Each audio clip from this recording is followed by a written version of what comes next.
دەیان کارگە و پرۆژە لە هەرێمی کوردستان ساڵانێکە بودجەیەکی زۆریان بۆ تەرخان کراوە کەچی دوای تەواوبوونیان داخراون و نەخراونەتە خزمەت هاوڵاتیانەوە. ئەمە ساردخانەی ڕێژدورە لە قەزای چۆمان 12 ساڵە لەسەر بودجەی پەرەپێدانی پارێزگای هەولێر بە گوژمەی 2 ملیار و 150 ملیۆن دینار لەسەر ڕووبەری 2400 مەتر دووجا دروست کراوە کەچی تا ئێستا نەکەوتۆتە کار و کیلۆیەک میوەی تیادا هەڵنەگیراوە.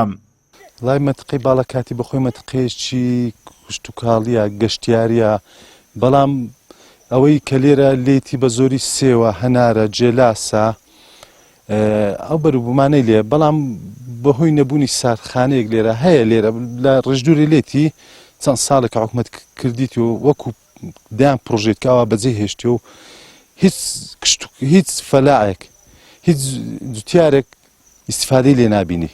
وڵا جا لە وەرجی خۆ بینی ئەبینی لێ هیکرا لۆن نافرۆشێ بینی لێ هیکرا تا ئێستاوە 7 ساڵ لە بە ئەو کۆڵۆنی ئەوەی دەنا حەدوتەرە کراوەی بوون نا تەماتا فرۆشانە خیارە فرۆشە لۆمە ئەشتیوە نافرۆشە بەربوویمە. ئەگە سارنسخانە هەبایە کابرا ئیسراعەتێک کرد ئەوە شتێ برد لە سارنسخانەی دانا هەتا ئەفرۆشە بەبێ منەتی میوەکە شتێک ناشوو هیچ خەسار نابوو.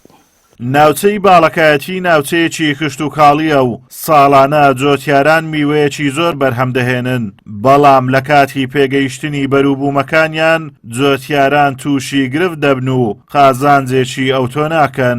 دەشڵێن ئەگەر ساردخانە هەبێت دەبێتە هۆکارێک بۆ ئەوەی جۆتیاران بتوانن بەرووبوومەکانیان هەڵبگرن و لە وەرزی دیکەدا ساغی بکەنەوە. قائیمقامی چۆمانیش دەڵێت بەگەرخستنەوەی ساردخانەکە پێویستی بە سیستەمی ساردکردنەوە و کۆگاکردن هەیە بۆ ئەوەی بتوانێت پێویستی جۆتیاران دابین بکات. لە هەوڵیش داین بەگەڕی بخەینەوە و بیرمان لەوە کردوتەوە بیدەینە کەرتی تایبەت.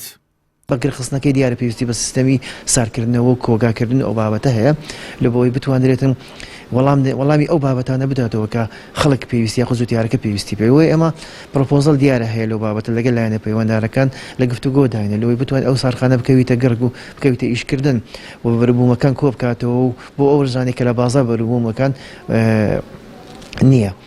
بۆیە ئەوە بیر لەوە کراوەتەوە کە کەرتی تایبەت بتوانی ئیداری ئەو بابەتە بکاتە بیرۆکەیەکە کە ئیداری ئەو پرۆژەیە بکاتن و بەرپرسانی هەرێم بەهۆی دەسوەردانیان لە جموجۆڵی بازرگانی و بە مەبەستی دەستکەوتنی زۆرترین قازانج و گۆمرگ بایەغ بە بەرووبوومی هاوردەکراو دەدەن. هاوردەکردنی هەر بەرووبوومێکیش بە زیان بەسەر جۆتیارانی هەرێمی کوردستان دەشکێتەوە. ئەمە جگە لەوەی ژێرخانی ئابووری و کشتتوکاڵی وڵات لاواز دەکات و لەسەر ئاستی دوورمەودادا کاریگەری خراپ جێدەهێڵێت. ئازادۆمەراوەی کەناڵی ئاسمانی پەیام دەڤەری باڵەکایەتی.